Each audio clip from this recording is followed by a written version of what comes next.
Hello, everyone. My guest today needs no introduction, so I will keep it short. Mr. Suman Bery is the Vice Chairman of Niti Aayog. He earlier worked at very distinguished places. He was chief economist at Royal Dutch Shell, and he used to also work in the World Bank. And he's associated with a number of think tanks that are enormously well regarded in our country and outside. So, Suman sir, welcome. So, first, if we can discuss one issue that is very high up on the government's agenda, which is sustainable finance, and how exactly the government intends to achieve this. Well, firstly, thank you. I'd like to thank the Gokhale Institute and Ajit Ranade in particular for giving me this opportunity. The one thing that I really hunger for in this job is interaction with students, an opportunity to talk to students, because, as you know, we are uh, I, as Vice Chairman for Niti Aayog, uh, am appointed by the Honorable Prime Minister. He considers this to be India's Amrit Kal, has a goal of Viksit Bharat by 2047. But what he believes, and which is that it is this generation that actually is going to carry the mantle of Amrit Kal. And I'm an economist, I'm a public policy economist. I believe not only the Gokhale Institute, but many of you have chosen to dedicate yourselves, or at least to find out a little bit more about what uh, public policy is about, what it means to have a career in public policy. And that's why it's a pleasure for me to be here. Neil, thank you for that starting question. And please keep me short. I have a tendency at my age to go on a little bit, and I don't want to. But I do think that the question you raised is an important point of entry to the topic of the session, which is new frontiers in financial regulation. And I greatly admire your column in Mint, which helps, if you like, people concerned with investment choices to try and navigate their way through an increasingly complex and sophisticated financial system. So I'm sure in your policy quizzes, the question of India's G20 presidency came up.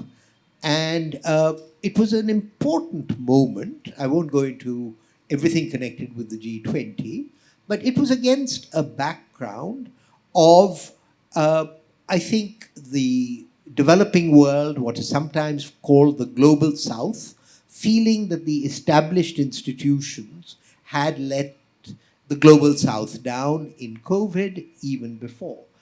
When I was at the World Bank until 2000, and even in the decade after that, when I was the DG of NCAER, there was a belief in what economists call convergence, that because the developing countries had the opportunity of benefiting from technological change at what's called the frontier, the gap between, as it were, the emerging markets, the developing countries, and the rich countries would inexorably close. And India and China were very much a part of that narrative.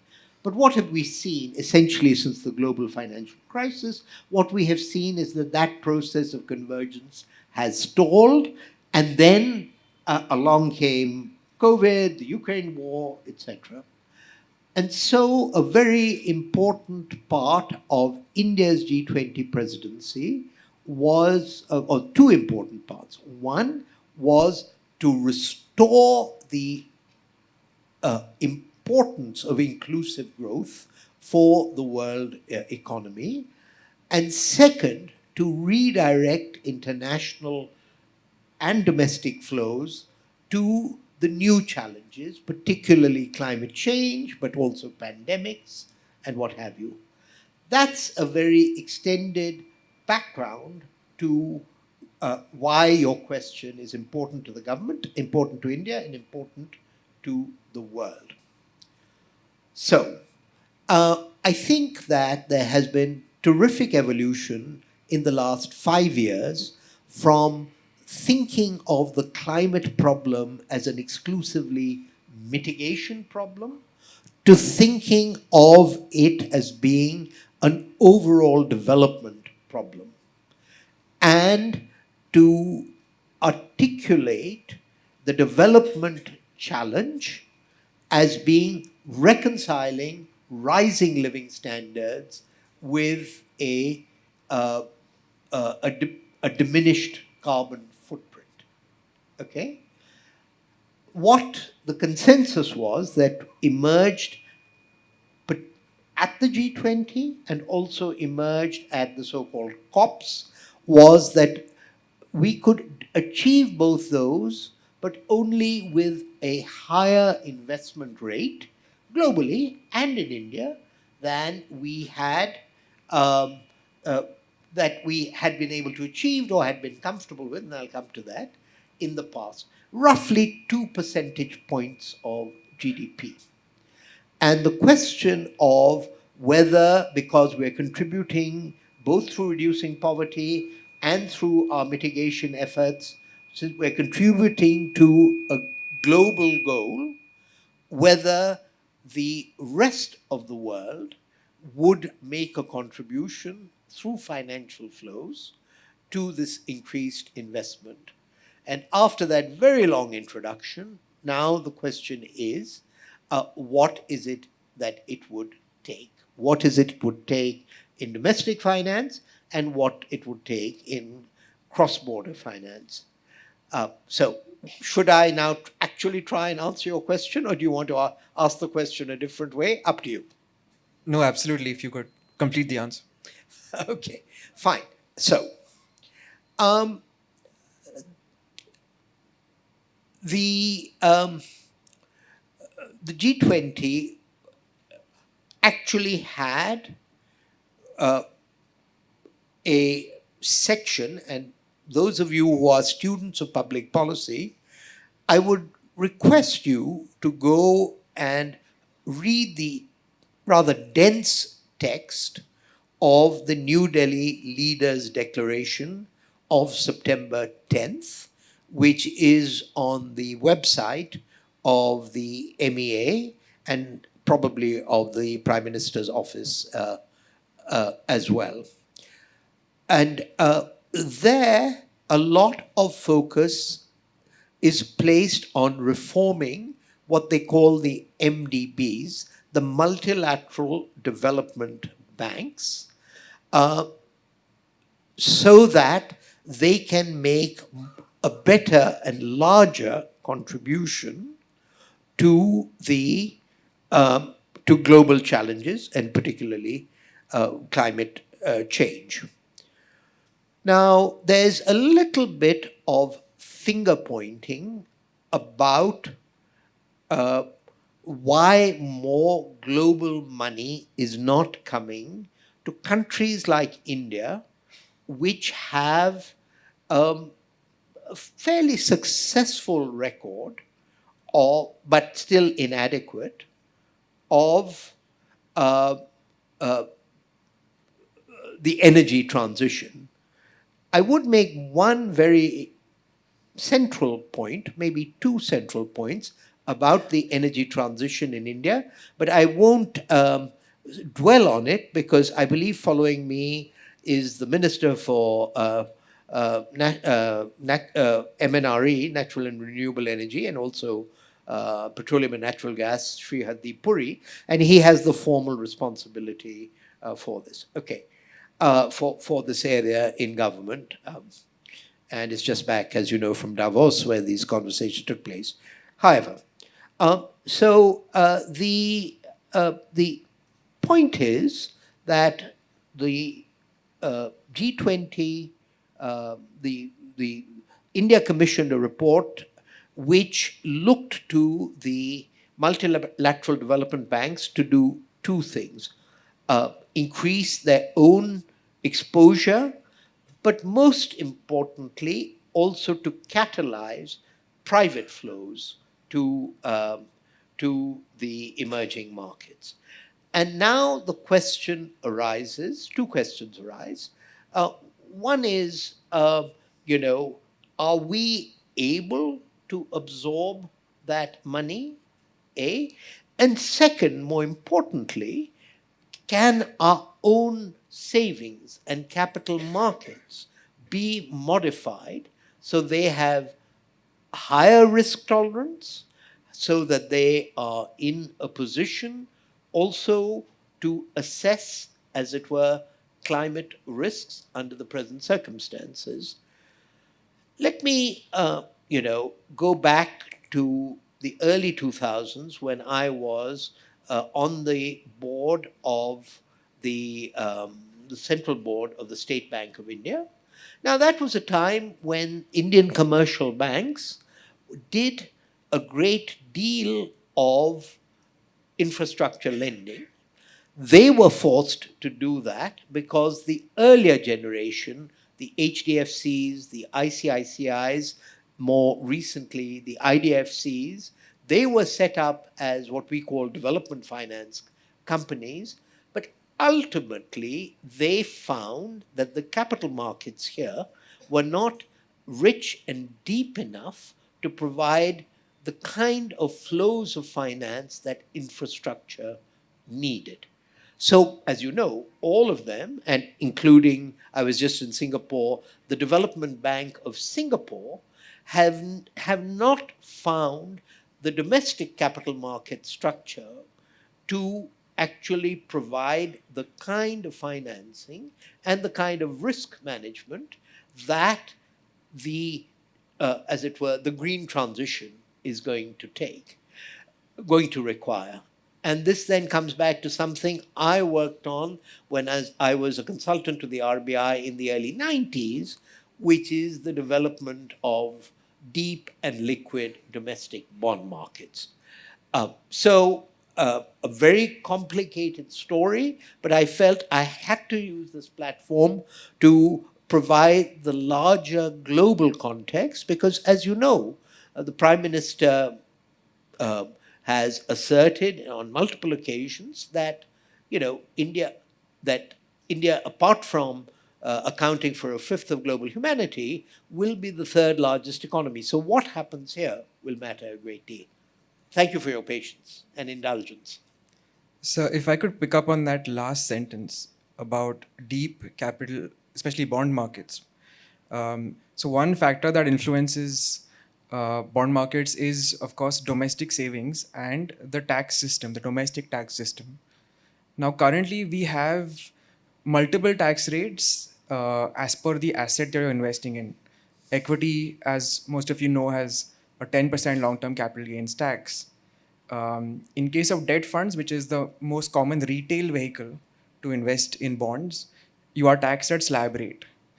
Um, in the long term, should there be a convergence of tax rates that is uniform across asset classes that doesn't affect an investor's choice of assets?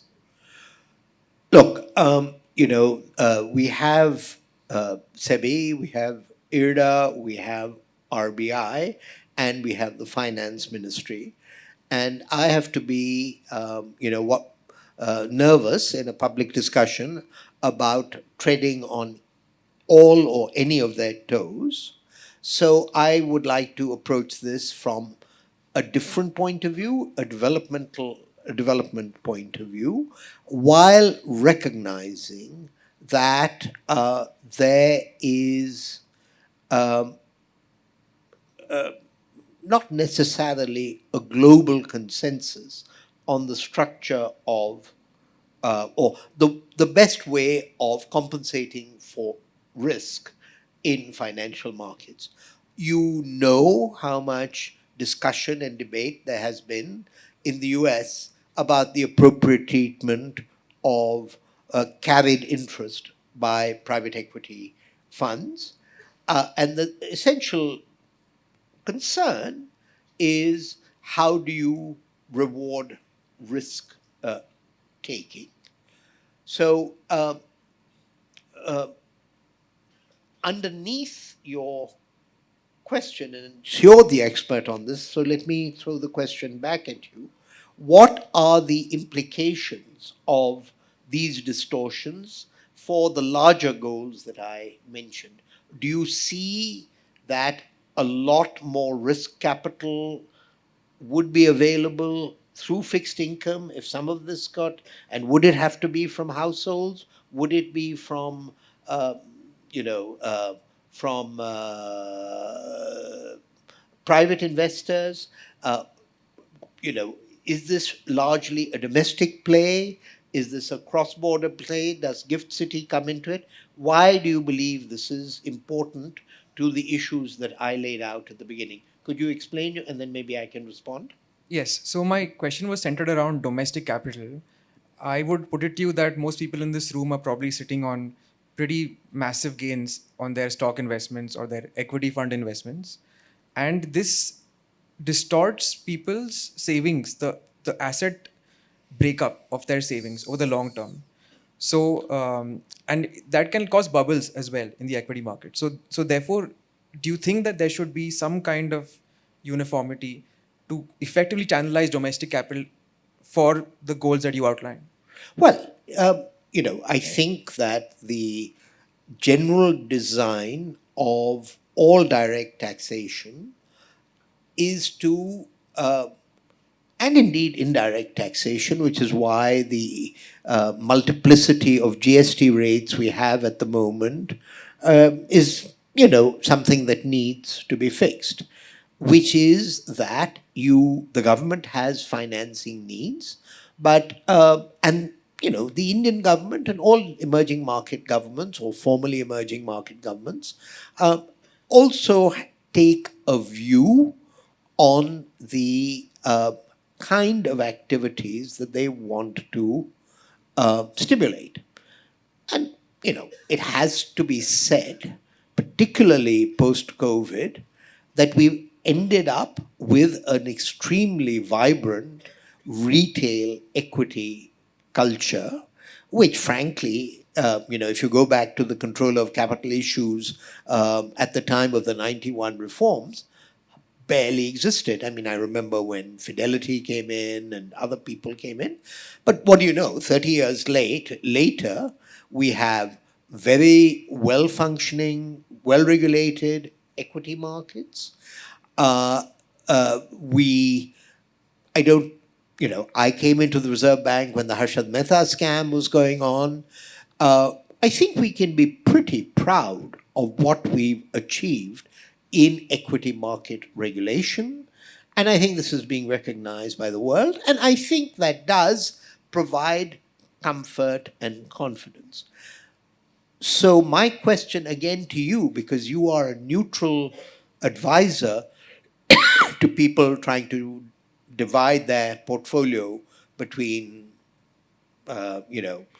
equity type assets and fixed income type assets. Do you believe that tax is the main distortion, or do you believe that there are actually differences in the transparency, the liquidity?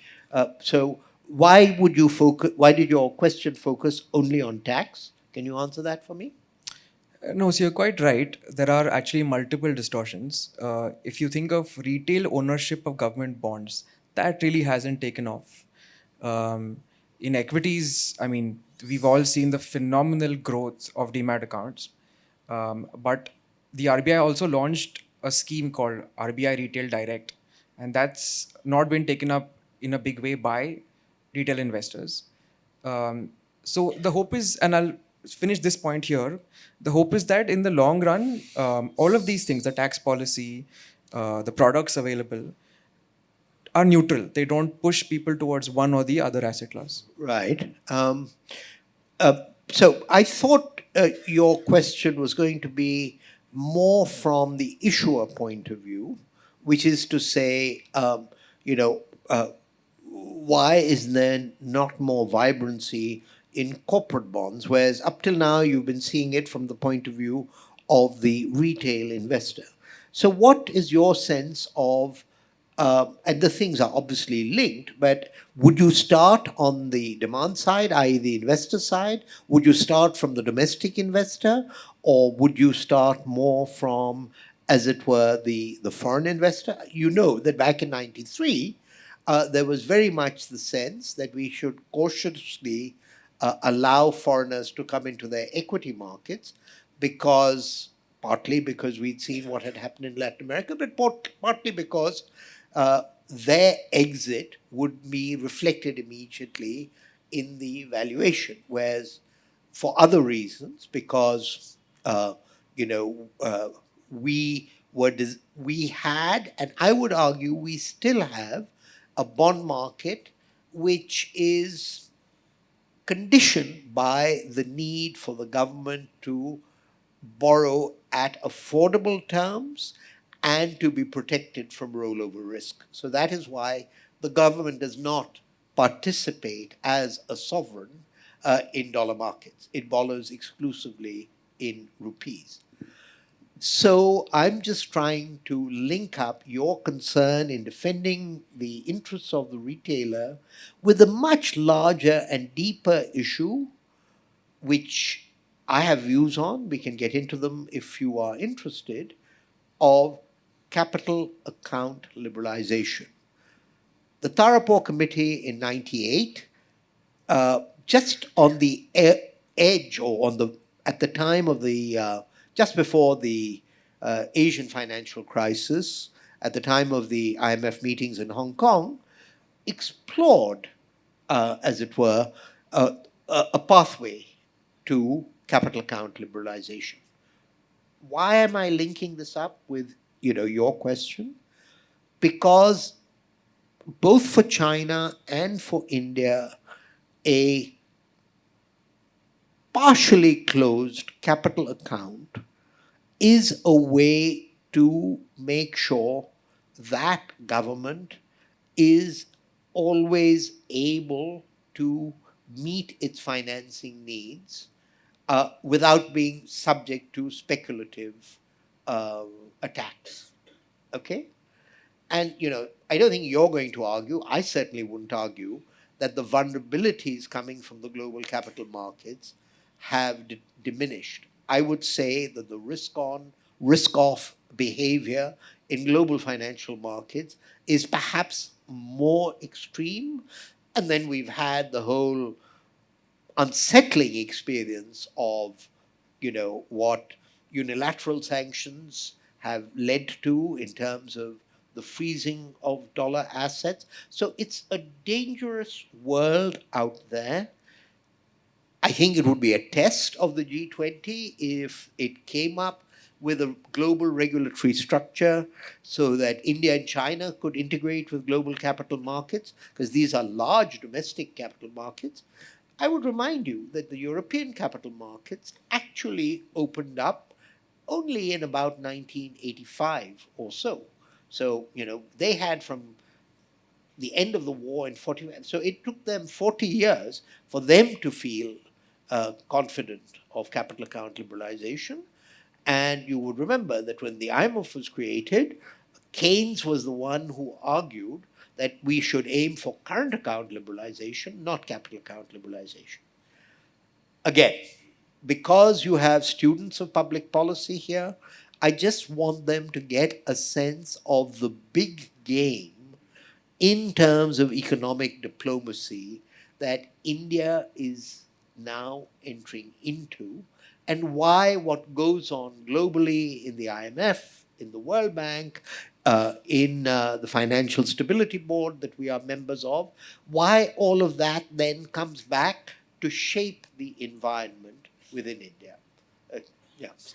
Right.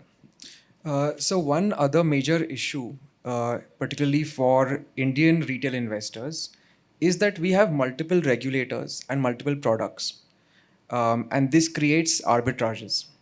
So today, if you walk into any bank branch in India, the first thing you're sold is an insurance policy. Why? Because typically the commissions that are permitted in insurance, life insurance particularly, are extremely high.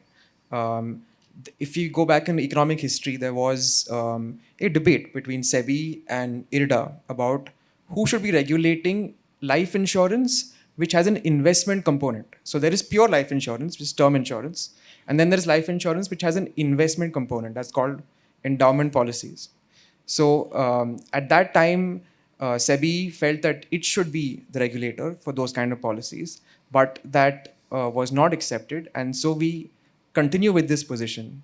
So should there be either a single regulator for different kinds of financial products, or should there be some kind of better coordination where there's a harmonization of these rules, these commissions, so that retail investors are not harmed? Um, I don't know from what perspective to answer that question. I mean, I think about a decade ago, there was a report on the financial development uh, legal framework or something like that, which did look at these issues. And, the trade offs are, well, first, the trade offs are obvious. And secondly, what we have seen, say from the experience of the US, is that uh, there are multiple models. So, as I said, I've just returned from a visit as a guest of the Singapore government, and there, uh, the Monetary Authority of Singapore uh, is an all purpose regulator, I think I'm right in saying, and has both a regulatory and increasingly a developmental function. Okay?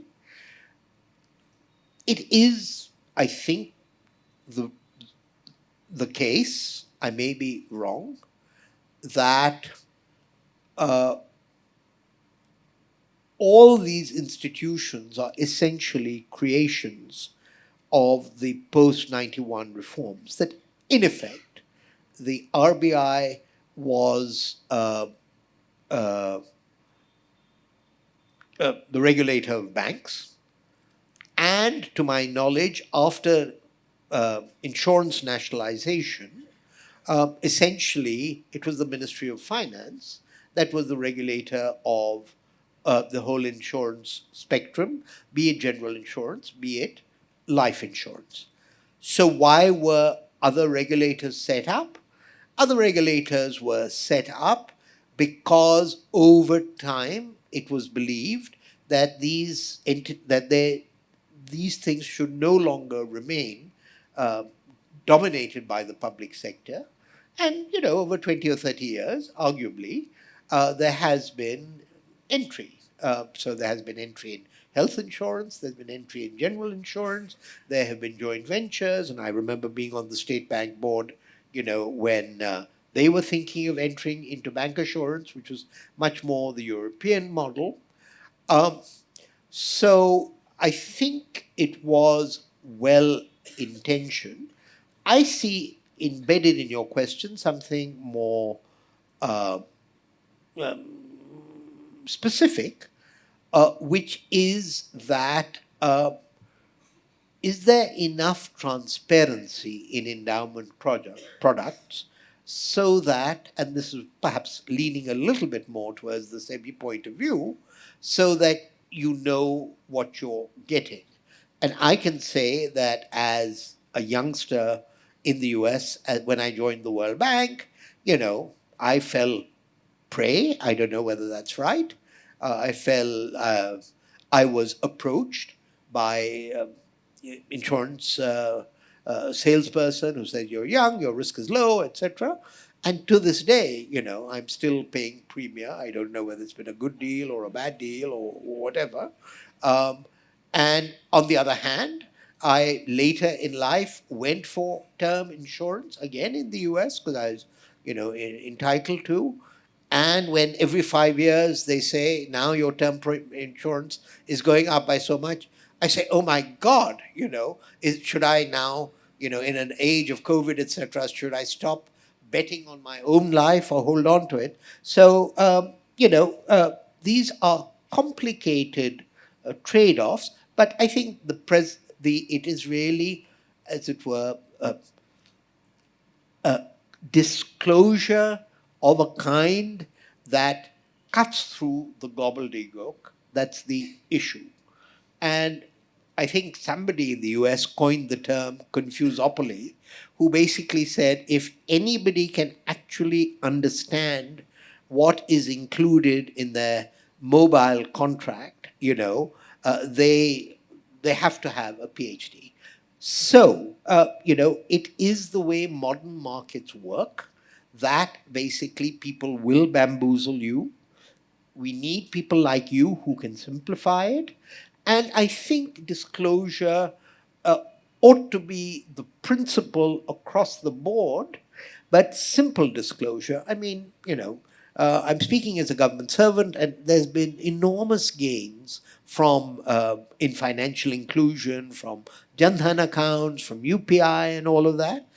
But I do have to say that my, reasonably well paid personal chauffeur, basically trembles when he has to do digital KYC, at whichever bank, and he fled one bank for another public sector bank. So, I think simplicity, transparency, and, if you like, honesty are more important issues than jurisdiction, unless you feel that this is the cost of having multiple regulators. Is that your perception? I think it is the result of having multiple regulators because the problems aren't simply about disclosure of commissions, but also the structure of the products. Typically, they have provisions where if you're not able to pay premiums, if you miss out on a year's premium, then whatever you've already paid, that also goes, or a large part of it is you do not Lost. lost. Um, so, so I think that is the biggest issue as I see in India's financial sector today. From a retail investor point of view, that is my main focus. Um, but enough said on that. Let me turn to another hot button issue that regulators all over the world are grasping with, and that is the one of cryptocurrency. Um, so, as most of you know, the US SEC recently allowed ETFs tracking crypto. India's policy in this regard has been complex. We neither banned it nor did we allow it, but we taxed it. Probably a smart thing if you really, if you really think about it. But going forward, now that the US has taken a slightly different approach, should our policy also change? I have a question for you, Neil. I mean, I had not appreciated, and if you have, some way qualitatively, not fact, I had not appreciated quite how active India is in the crypto space. So, anything you can do to educate me on that, I'd appreciate it. What I can say is that if there's one core driver of if there has been one important driver of India's participation in multiple G20s, including its own presidency, it has been to uh, choke off sources of finance for cross border terrorism, be those from state actors or non state actors. And we have, I'm told, provided leadership on things like the Financial Action Task Force. Now, the issue of cybersecurity, ransomware, or, and crypto are, are increasingly evident in the most sophisticated markets. And uh, you know, I think we, from that point of view, uh, and have done two things. A, taken the domestic view, which is that we recognize the existence of this, as you say, we're not going to ban it, but we are going to discourage it, a bit like smoking. So I would say that the regulatory stance is a little bit like smoking over here. That's not necessarily the attitude that other countries have taken. But secondly, because this is a very mobile industry, may I also say that, you can talk about being green, but the energy that goes into crypto mining is not funny. And it's interesting that countries don't clamp down on this while wanting to, in a sense, uh, question the development aspirations of an India or whatever, but that's a secondary matter. India was successful in pushing in its G20 presidency for the need for consistent regulation of crypto. So that's what the G20 can do. It can provide a consensus on what issues uh, need to be worked on, and as you know, we also put our shoulder to the wheel of uh, the uh, the minimum tax issue. So in this way, so I'm giving you the global perspective and to some extent India's stance. India's stance is we don't see this as important developmentally as UPI, as Jandhan accounts, financial inclusion, but there are always costs, as with drinking, as with smoking, there are always costs to an outright ban, but we will seek to provide transparency and we will, in effect, discourage it through taxation. How you monitor that taxation, I don't know, but maybe you know more about that. So, on a related note, the RBI is doing trials of the e-rupee, the CBDC. What is the economic logic for the CBDC given that we already have an excellent UPI system? Why will there be widespread adoption of it? And what future do you see for it? It's a very good question on which opinions are divided. I don't know if you uh, or your audience know of Berkeley University of Berkeley, California, economist by the name of Barry Eichengreen. He works on India quite a bit with my former institution, NCAR, knows quite a bit about India, but in this and I'm sure there's deeper research, but I'm aware of his thoughts in this project syndicate. He had a rather critical article saying that central banks around the world, this was not directed at India, are going gung ho on CBDCs without necessarily having a very clear rationale for this. And I know because of my time in Europe that the ECB has had a sandbox which has also been looking at CBDCs. So I think that I've heard three justifications. Which of these are uppermost in RBI's mind? I'm not aware, maybe you are. So the first is that in general, this could be a device for reducing the huge rents that are associated with cross-border uh, settlements. Now, uh, those rents, in part, are because of switches like Swift, but it is also to be said that as the US took a view on how to, as it were, enforce sanctions, uh, a uh, the SWIFT system narrowly escaped or was brought into the net.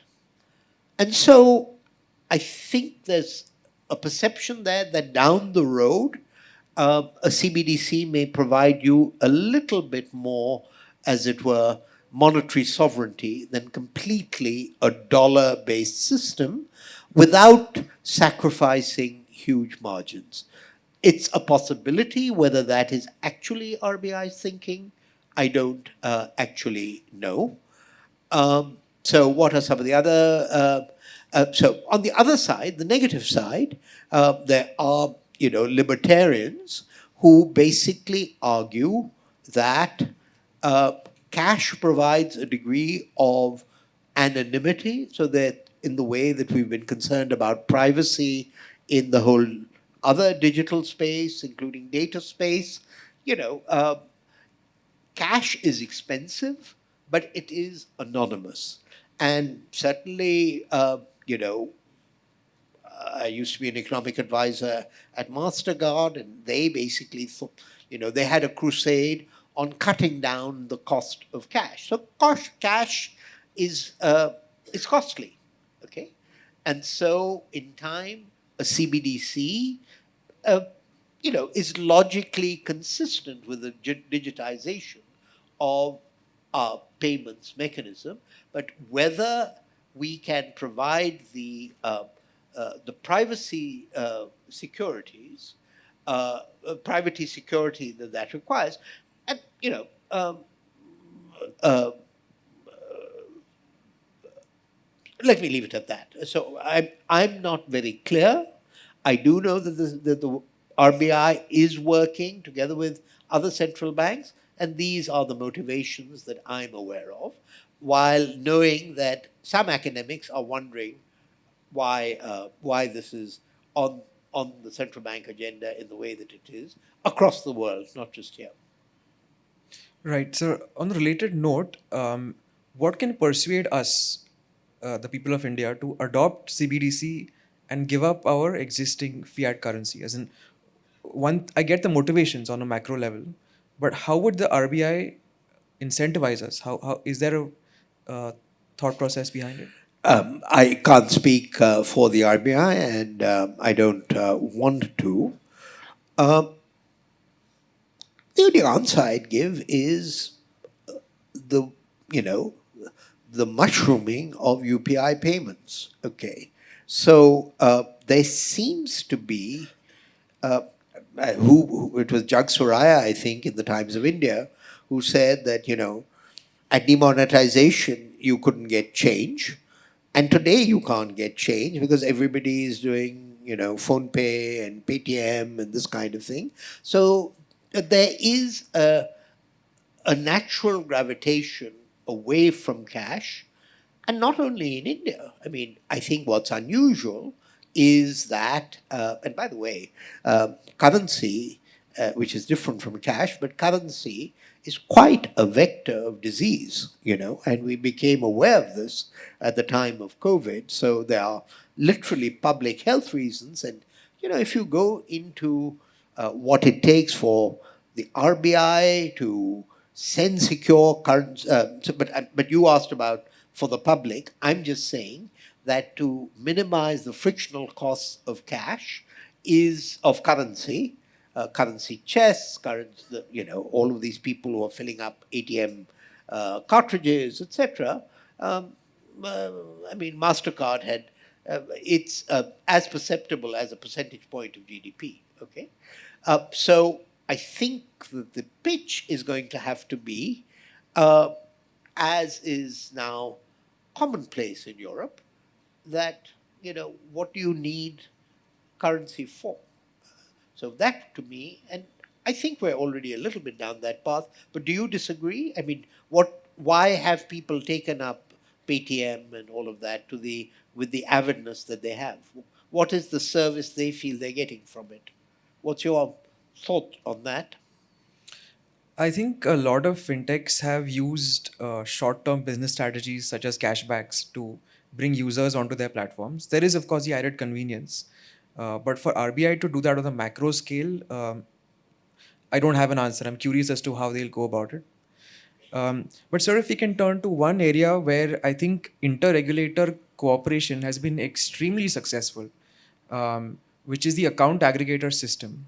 So this is a technology, a system which pulls all your data with the four financial regulators: SEBI, PFRDA, IRDA, and RBI, and all in one place with your consent.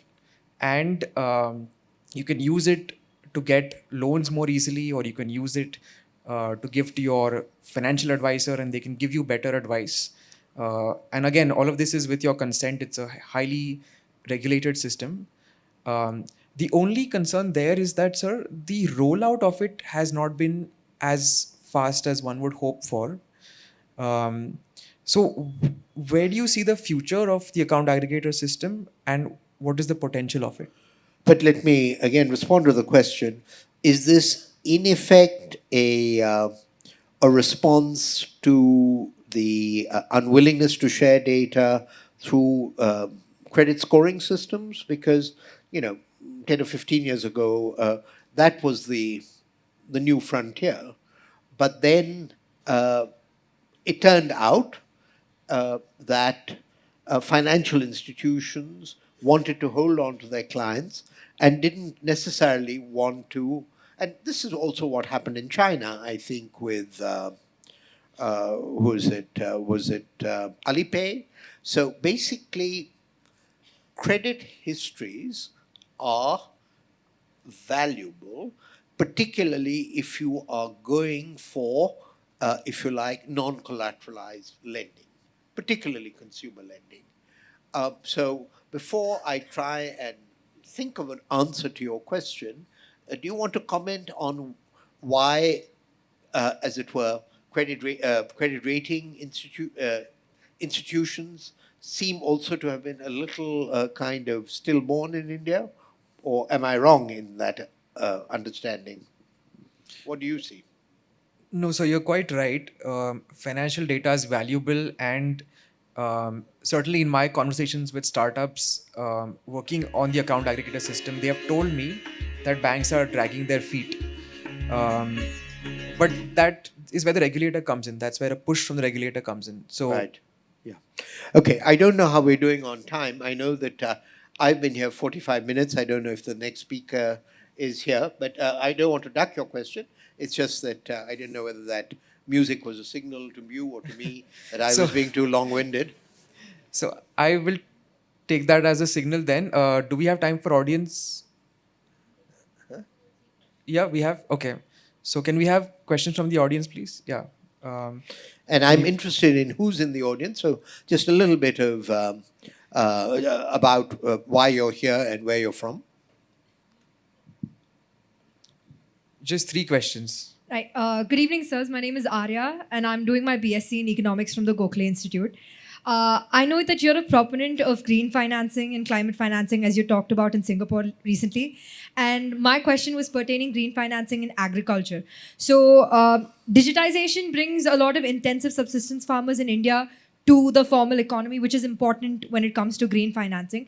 But there's a lot of inertia with administrators as well as farmers when it comes to adopting more sustainable practices in agriculture as well as being digitized. So, how would you incentivize both the government and farmers to adopt green financing and digitization in that aspect? Well, I'm not quite sure whether you're getting to a huge issue, which is whether the whole COP framework should include agriculture or not. Uh, we are thinking, Niti Aayog under my colleague Dr. Ramesh Chand, who's a very distinguished agricultural economist, has been exploring this issue and looking at this issue. And that then links up with whether agriculture would be part of any ESG taxonomy. And those taxonomies I discovered in Singapore are pretty critical to uh, to whether uh, you can attract green financing. You would recall that in his address or in his initiative at COP28 in Dubai, Prime Minister talked about green credits, basically making the point that there's a lot of micro stuff you want to incentivize, which may not come within formal cap and trade or whatever, but which we need some mechanism of of recognizing. So, whether it's forestation, mangroves, protecting mangroves. So that's a journey that's barely begun. Just at the level of Niti Aayog, what I can say is that we're quite proud of what we have succeeded in doing in encouraging natural farming. And if there were to be a taxonomy, and if natural farming was considered to be, if you like, particularly, and again, we have to be clear that we're not only talking about mitigation here, we ought to be talking about water and frugality of water. So I think the whole reframing of, as the Prime Minister attempted to do, of the green agenda as really being about sustainability rather than just mitigation is quite an important part of that. How would we incentivize people to do it? I think it's too early in the journey to say, but so let's focus on getting the as it were, the global frameworks to accept this. Because regulation, Right, I'm not sure the others heard your first comments, please. regulation by all central government banks should be sacrosanct, because each country for itself is beginning printing more and more money to make its own citizenry rich, and that should not be the case with India after demonetization. No, the start of this was that India should shy away from capital account convertibility.